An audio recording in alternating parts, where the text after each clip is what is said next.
Fidèle à l'engagement historique de mon pays au Proche-Orient, pour la paix entre le peuple israélien et le peuple palestinien,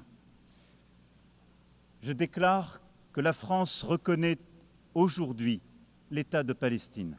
La France a officiellement reconnu l'État de Palestine ce 22 septembre à l'ONU à New York. Bonjour et bienvenue dans ce récap de l'actu. Le président français Emmanuel Macron a officiellement annoncé la reconnaissance de l'État de Palestine, rejoignant ainsi d'autres pays occidentaux comme le Royaume-Uni, le Canada, l'Australie et le Portugal. Dans son discours, il a déclaré « Le moment est venu d'arrêter la guerre, les bombardements de Gaza, les massacres et les déplacements ». Macron a insisté sur la nécessité de préserver la solution à deux États, c'est-à-dire Israël et la Palestine vivant côte à côte en paix et en sécurité. La France a proposé d'ouvrir une ambassade en Palestine sous certaines conditions, un cessez-le-feu, la libération des otages israéliens toujours détenus par le Hamas et des réformes de l'autorité palestinienne. Cette décision a été saluée par l'autorité palestinienne comme une décision historique et courageuse, mais Israël a réagi avec colère. Son ambassadeur à l'ONU, Danny Danon, a accusé Paris de soutenir le terrorisme et a menacé « Nous allons agir ». Le Premier ministre Benjamin Netanyahou a lui aussi promis d'accélérer la colonisation et répété qu'il n'y aura jamais d'État palestinien. De leur côté, les États-Unis et l'Allemagne refusent cette reconnaissance, estimant qu'elle ne peut venir que de négociations